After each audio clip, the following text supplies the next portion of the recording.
Welcome to Edgework on the Hammer Betting Network, a daily live NHL show Monday through Friday at 10:30 a.m. Eastern Time. You can find us on the Edgework YouTube channel, and if you want to follow our socials, you want to see the picks that we make, you can find us on Twitter at Edgework Show, and then all the picks that get made Monday through Friday by everyone on the show, you can track them all on the BetStamp app in the marketplace under Edgework. Joined today by Alex Moretto, So Money, and Matt Russell. Guys, how's it going today? Good, doing well. Outstanding. Alex, thanks for joining us this week, buddy. Oh, sorry I missed it last week, but I see we're matching today. I didn't. Right. That was purely coincidental, but you know, gotta respect the brand. Help me out here, Alex. So last week you miss, and there's no replacement, but Todd's away today. And we get the illustrious So Money Sports. Alex, are you concerned at all that the director of content over at the Hammer doesn't think that much of you and would rather just have an empty fourth box than find a replacement for you? The director of content doesn't think that much of himself, apparently, because I had full confidence in you guys shouldering the load last week. Whereas for myself, I was like, I can't pick up the slack. We did have our best week as far as picks are concerned, so you're welcome to leave at any time. I cannot confirm or deny that I was at the Leafs game that night as well, and may have been celebrating some big Vegas goals and some big Vegas win and a nice Vegas bet. So, yeah, that might have been the one I got wrong. Good day all around. That's gutless because you missed this show and then you went to the Leafs game with the sole purpose of being the villain in the arena that night. Yeah. There were definitely some chirps thrown my way for some excessive celebrations, but live and learn. Are you sure those were chirps for celebrations or coughing? Because if you these days, right, you're not allowed to do that. Yeah, no comment. So let's move on to the games here. All right. Well, before we get into any of the games for tonight, actually, there is a market that is starting to heat up and it is generating a ton of buzz. Typically, the barometer for how a team's season is going to go comes around American Thanksgiving, and coaches getting fired, teams determining, hey, this just isn't our season. That is the point where they decide what direction they're going to be headed in. And last night, the Ottawa Senators lose to the New York Islanders 4-2. Now, it's not necessarily that surprising. Over the course of an 82-game season, there's tons of variance. Teams win games, lose games that they shouldn't. It happens all the time. But with this Ottawa team, where they're at right now, it's been kind of disappointing for them through the beginning of the season, to say the least. You go and you acquire Claude Giroux, Alex DeBrincat, make some changes in your team, getting Cam Talbot. You think you're going to be heading in a different direction. And I mean, they're sitting there thinking, hey, this is a positive that we've just gotten rid of Matt Murray, even though a couple years prior to that, they had went out and signed him like he was the big prize possession. Not going to say where he ended up going from Ottawa, but different discussion there. But with this Sens team right now, the disappointment that they've had, people are getting a little bit restless in Ottawa. Is it time to maybe start thinking that DJ Smith could be on the chopping block here in Ottawa there, Alex?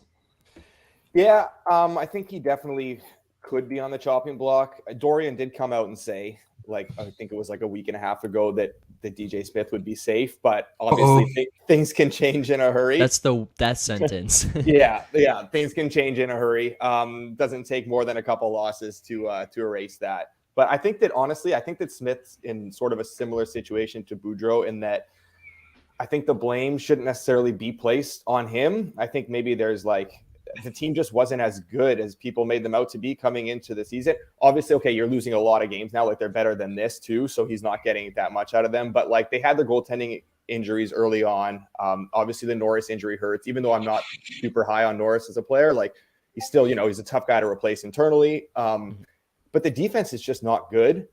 I don't think that should fall on Smith. Smith's got a decent track record. I think the leash should be a little bit longer here. I think what this will ultimately come down to is, okay, well, if they can't turn it around quickly and they lose 3 of the next 4 of the next 5, he's probably gone. But realistically, I think that this comes down to whether or not they want to compete this season still. And if they still are putting an emphasis on making the playoffs this year, then his leash is borderline gone. Whereas if they're all right, we're going to play this a bit more long-term, we're not just building for this season, then I think that they should be keeping him around, because I do think he's a good coach. Yeah, they have dealt with some of the goalie issues too. Like Cam Talbot was injured right away to start the season, which is a little bit of a setback. But yeah, I think you're definitely right that this team probably just wasn't as good as they were made out to be, where maybe it was a case of a little bit of being overhyped coming out the gates, and then now where they are right now, it's like, wow, this is way underperforming, where in reality they were probably somewhere in between and could find that level. You did mention Bruce Boudreau there, and the fact that he is also on the hot seat in Vancouver. I'm gonna let So Money talk about this one because that is his guy. That's his team out in Vancouver. But it's kind of a hard spot for Bruce Boudreau right now, is it not? Like, where a lot of times, and especially I feel like in the NHL more than anything, it's like that GM has to have their guy as the coach, and it's abundantly clear Bruce Boudreau is not Jim Rutherford's guy. How quickly does this get yanked out from underneath Bruce Boudreau, and he stops, his time in Vancouver comes to an end? So I think that Boudreau being let go right now is actually pretty imminent at this point. Alex mentioned that Dorian gave DJ Smith a vote of confidence. It's the opposite out here, where Yeah. management is kind of going after Boudreau right through the media, which is, I've got a whole thing to say about that, but it's just completely unnecessary, right? So the concerning thing here is that the things that have plagued Boudreau in the past, and it's the same things that are starting to come up again. So what I mean by that is a lack of player accountability, country club atmosphere in the clubhouse or in the locker room, lack of defensive structure, unable to keep leads because he doesn't have that structure, unable to close out tight games. So these are all things we've heard throughout Boudreau's career, and it's the same things again. So and the other thing too is that what because it's being played out in public, they're kind of pigeonholing themselves here in the sense that how long are you going to keep him around now, because you've you've you've already gone after him here, and I do think if the Canucks lose tonight, you never want to fire a coach on the road. You don't want to leave him out there. We're not Vegas here, but I do think if the Canucks lose this game, his firing is going to be very, very probable, I would say. Matt, I'm curious your thoughts. We were looking at the first to get fired coaching market earlier. There was a name on there that I was a little bit surprised about, but he's the guy who's actually in the lead right now. He's the favorite to be fired first. That's Craig Berube in St. Louis. And now, transparency on it, the reason I was surprised is because I kind of felt like St. Louis at this point is just in a position where it's like, hey, the season is over. We're not going to be able to change this at all. Why would you switch him out where he's a guy that these guys have been able to get behind traditionally? I kind of feel like maybe this team's just not that good. And then you've got Jordan Binnington in net, who's not being that great. You lost Ville Husso. Maybe it's time to just leave Craig Berube, leave him alone, give these young guys an opportunity to maybe turn it around, move on from some of these pieces at the deadline on expiring contracts, Ryan O'Reilly, maybe Tarasenko, things like that. Does it surprise you at all that Berube's the odds-on favorite to be fired first right now? Not really, because he was the first one that came to mind when we were preparing for this, and it was like, okay, well, who's the quote-unquote best team that's disappointed that had a ready-made core? Because, it's funny how we mentioned these three different teams, and they're all very different situations, right? Like the Ottawa situation, it's like, we can't just sweep under the rug that Cam Talbot hasn't played yet. And this whole, we're bringing in all these new guys and like all this stuff. It's like, by the way, like the Senators actually played pretty well outside of the crease, even when they were quote unquote terrible. They just didn't have a goaltender, Matt Murray. And now all of a sudden, like they get a goaltender. It's like, okay, here we go. But like he's actually like barely played. And it's like, okay, well, now we're going to fire the coach because of what reason, right? Like we didn't get that. Obviously, Vancouver's got their own situation with more politics than anything else. St. Louis here, I honestly think the best reason to bet on Boudreau, beyond obviously the political issues, is that Berube might have saved his job last night with that win against Colorado, because that's obviously the team that they were in a heated series with last year.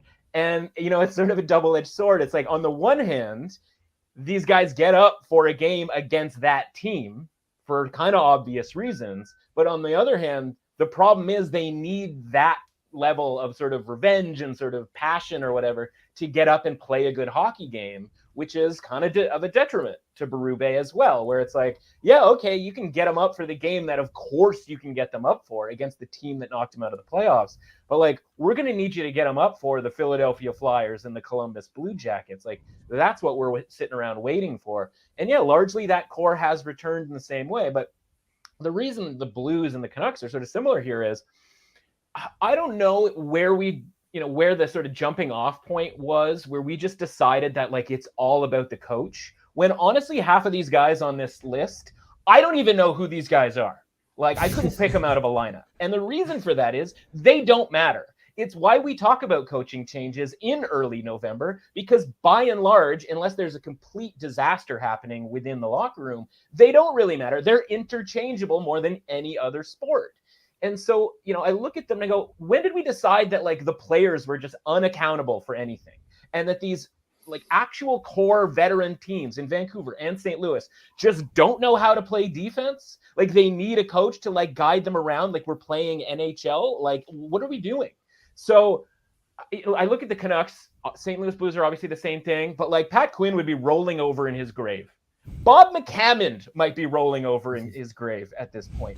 Like, at some point, the GM maybe do your job and get out and make a trade. Like, when is that ever happening? Like, Florida didn't love the way things were going. They go and they make a big time trade. Yeah, it was in the offseason. I don't know who the trade partner is necessarily going to be, but you look up and down this roster and there's a lot of pieces that you could deal.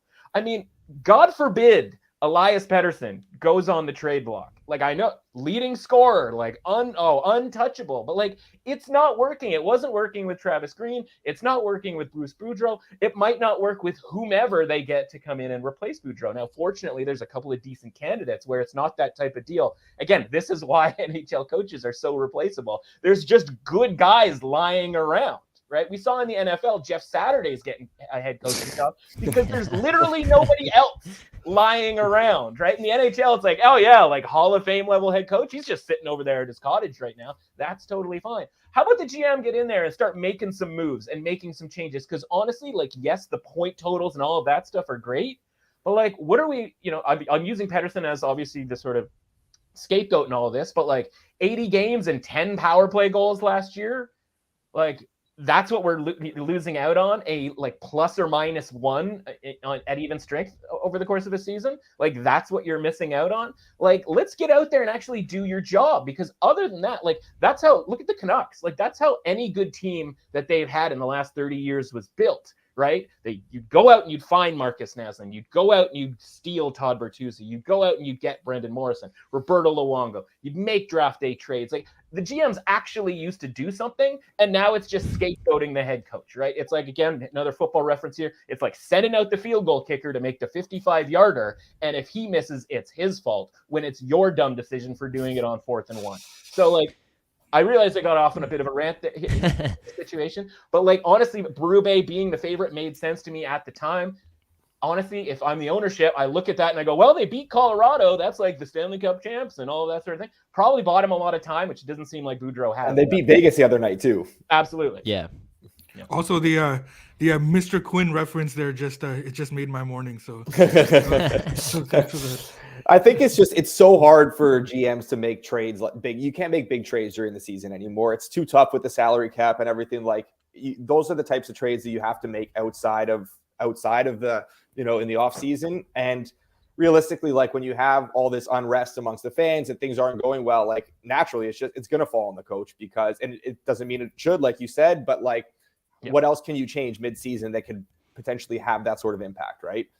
Yeah, and also with Boudreau, like, he wasn't their guy, right? Like, we saw this coming up last year as well with when the new regime took over. They started talking about the Canucks breakout, right? Like, what kind of management team needs to be talking about that, right? So it was all like the groundwork was being laid starting last year, and now because the team is struggling, it's all kind of coming up to the surface now. And I think the other thing with Boudreau that separates him from these guys is that, yeah, he just doesn't have the track record there, right? Like he's not their guy, like you said, but he just doesn't have that track record. Whereas like you look at some of the other guys on the list, or some of the other guys that are potentially on the hot seat, like Mike Sullivan obviously has an incredible track record in Pittsburgh. Like you're not going to get rid of him. John Hines was just signed to an extension. He's done a really good job there. These lulls aren't, unfamiliar to them. DJ Smith's been there. Obviously Berube, the same thing. So I think that, Boudreau and even Larson to that extent in Columbus, those are guys that don't have the same track record with those organizations. And I think it's a lot easier to pull the trigger getting rid of guys like that. All right, just a reminder, if you're watching on Twitter right now, you can click the link in the tweet, head over to the YouTube, click subscribe. You'll get notified every single morning, Monday through Friday, 10:30 a.m. Eastern time, every single time that we go live.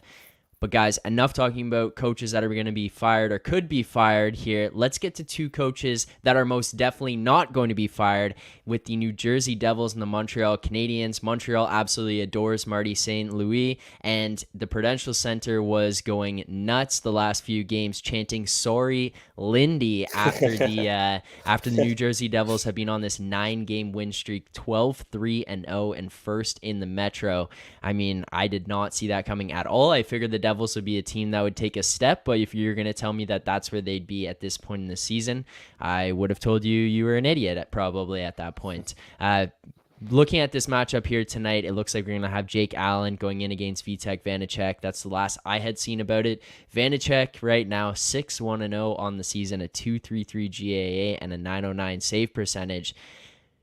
Alex, right now, the Habs just got back Josh Anderson in the last game. They're getting back Slafkovsky here tonight. This team's on a 3-game win streak. Does getting Slafkovsky add a little bit of extra energy to a lineup that already was jumping prior to this game, or is this just going to be a case where, hey, the Devils are too good of a team right now, we don't know if the Habs are going to be able to take them down? Yeah, I don't know if Slafkovsky is going to move the needle much as I'd love to sit here and praise our first overall pick. I think that, that's just more of a footnote than anything here. But I think that this is such a tough game to bet on because obviously like the Devils are rolling. And I think it's going to be Schmid in net for the Devils, not Vanacek. So that's another interesting side to this. And then like it's hard to back Montreal, even though you're getting these big prices with them.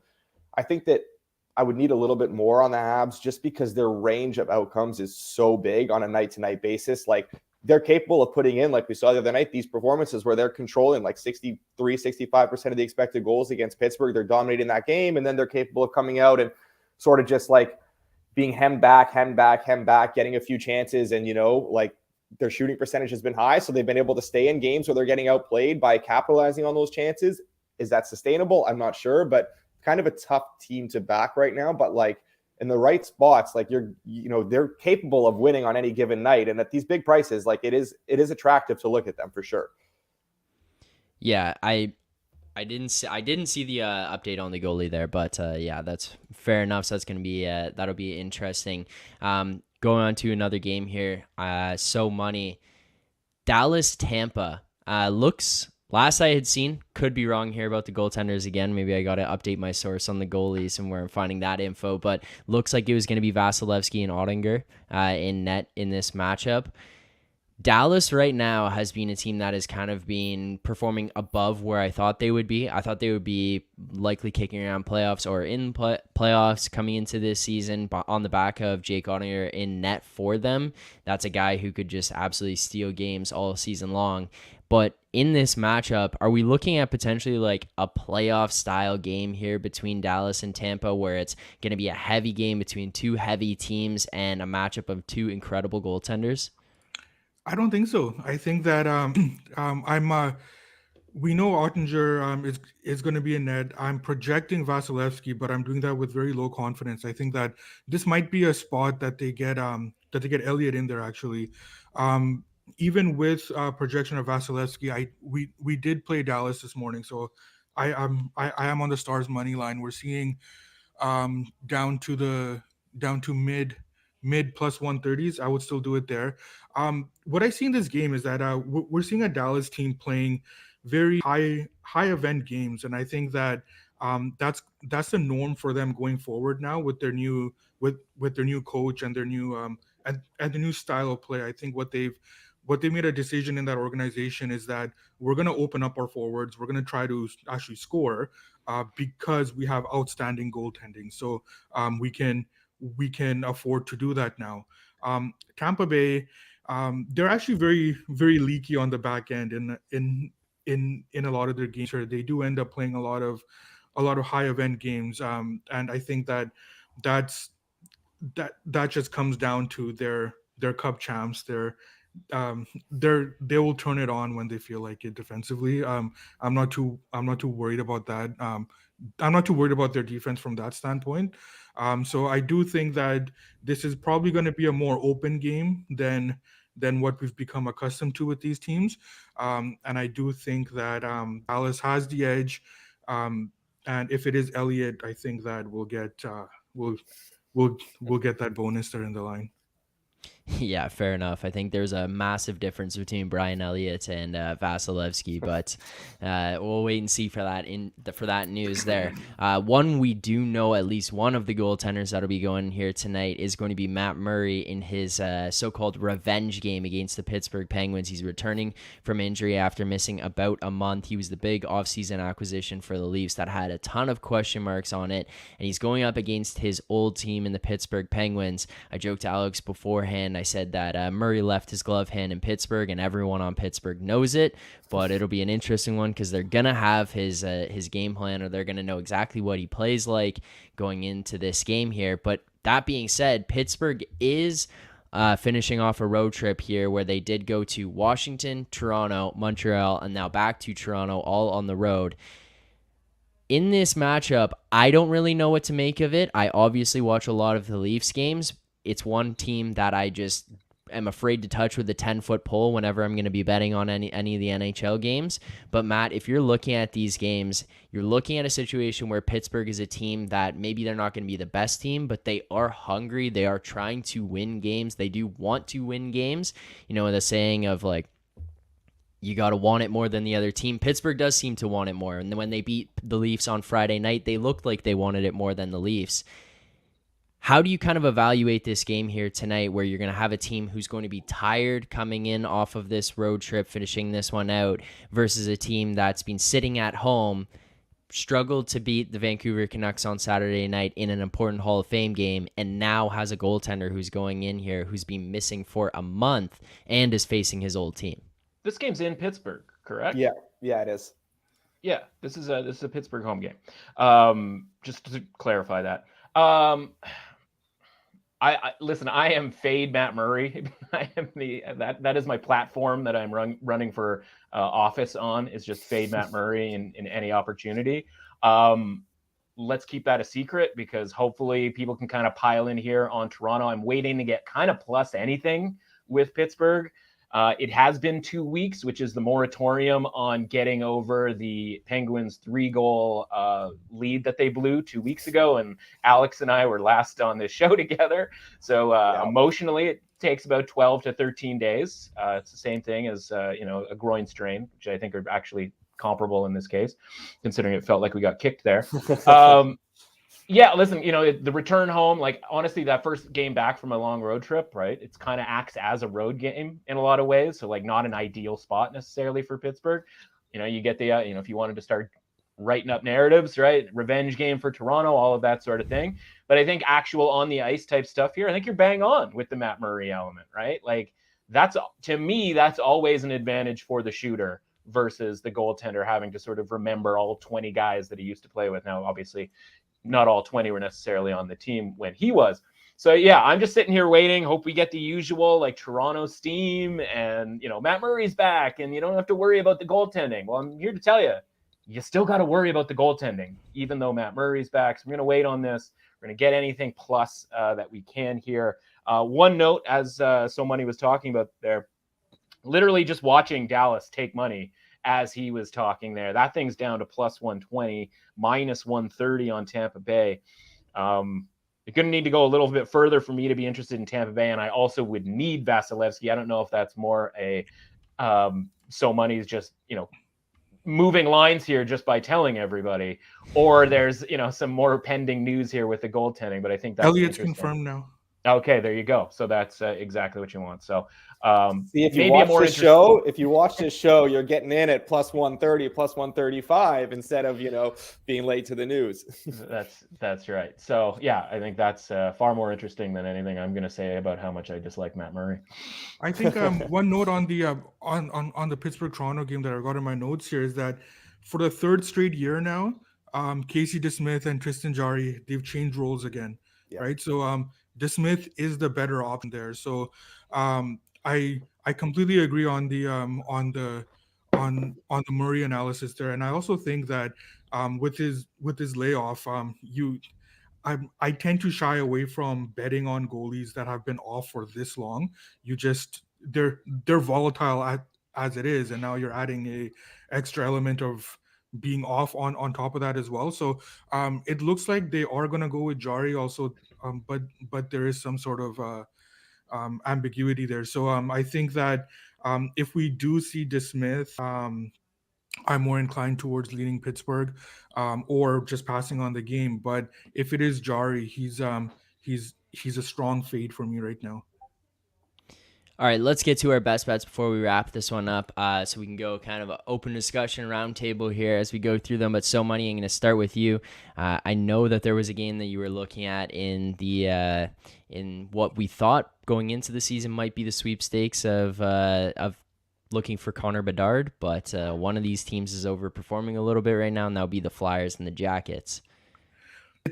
It's funny because last week I was on the show. Columbus played Philadelphia, and we and we bet on Columbus, and I was saying that Philadelphia is this and that. They're not going to do anything. We're just waiting for them to come down to earth and stuff. And here we are. We did play Philadelphia today. Not only did we play the Flyers, we bet them as a road favorite as well.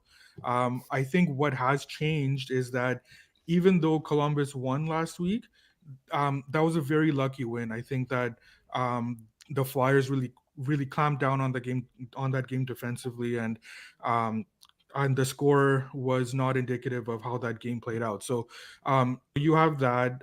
Plus, you add the fact that Columbus is now without Werenski, Laine is out. So they're missing quite a bit of like the core of that team there. And Flyers, Carter Hart, I mean, he's still trending up for me, even with his strong numbers.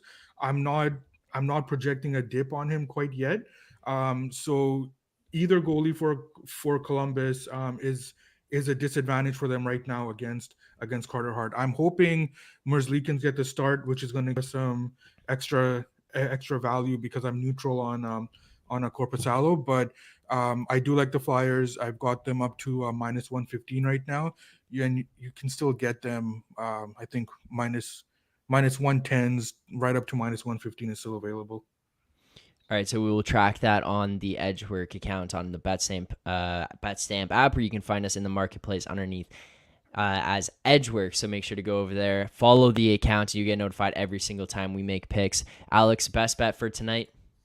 So anyone who knows me knows how much I struggle to say nice things about the Leafs. And So Money and Matt have just made some very good points about Matt Murray. And it is tough to back Matt Murray after a long layoff, after no layoff. It's tough to back Matt Murray in general. But I think these are two teams trending in very different directions right now. Pittsburgh is really struggling to generate offense all of a sudden over the last 5 games. They're generating just 2.36 expected goals for per 60 at 5-on-5. They're not getting much going. I know the Leafs have some defensive injuries, but realistically, TJ Brody has been kind of on the decline for a while. He hasn't been playing that great. I don't think that's a huge loss. And comparatively, you look at the Leafs, who the results maybe haven't been coming as much, but they've been dominating over the last 8 or 9 games. They're almost, up to 60% expected goal share at 5-on-5. The results haven't fully followed, but I think, all signs are pointing towards Tristan Jarry starting tonight. I really hope he does start here, because I haven't actually bet the Leafs myself yet, but I'm waiting for that to bet it, because over his last handful of games, I think it was 6 or 7 games, he's at minus 10 goals saved above expected. He's just really struggling right now. And, I think that Matt Murray obviously doesn't inspire much confidence, but that would be considerably offset by Jari. And I think the Leafs will just generate more. They'll allow less. And I think that getting them at basically a pick 'em here is too good of a price to pass up. Hey, and you're talking about the defense. Sorry to interrupt. Go ahead, it looks like that DeSmith is going to start today. Okay. So, you might have to circle back to me for a real best bet then, because I'm not going to be betting that if DeSmith is in there. Fair enough. But you are talking about the defense there in Toronto. Brody out. Jake Muzzin announced yesterday he's going to be out indefinitely, but not really have to worry about it considering we got the second coming of Bobby Orr and Jamie Benn there. He's going to score 60 goals this season. So I'll see you guys later. Matt, best bet for tonight? Give me the Predators. Predators at home here. I got this. There was a plus in front of it. Now there's some short minuses. I still think there's still a little bit of value here. Let me just quickly double check. Yeah, I mean, honestly, we're kind of right at the brink here. If you can find, there's like a minus 103 out there. Predators for me, they obviously beat the Rangers over the weekend there at home. Honestly, just purely a numbers play. We've obviously talked a lot of hockey stuff with regards to these other games, but the Wild, they have been largely a fade for me at this early on in the season to varying degrees of success. And the Predators, having come off of a road trip, I was impressed with their victory over the Rangers. I think this is a spot where they start to get a little bit hotter in their season. Yeah, I spoke about the Wild a couple weeks ago when I was last on, and that was what I actually had written down as my pivot in case there was Jari news during the show, which I didn't see because I guess I was talking at the time. So yeah, I will consensus that Nashville will be my best bet as well tonight. All right, there you go. You can track all of the picks that are made on the Edgework Show Monday through Friday, 10:30 a.m. Eastern Time on the BetStamp app in the marketplace under Edgework. You can follow us on Twitter at Edgework Show, and starting next week, we will be on YouTube only. So make sure to go now and subscribe to the Edgework YouTube channel. Turn on notifications so you get notified every single time we go live. Every weekday, 10:30 a.m. Eastern Time. Today, joined by Alex Moretto, So Money, and Matt Russell. Thanks, guys, for the picks. Thanks for the insight. Good luck, everyone, on your bets tonight. Make sure to subscribe to the Edgework YouTube channel, and we will see you guys next Tuesday. Thanks, guys.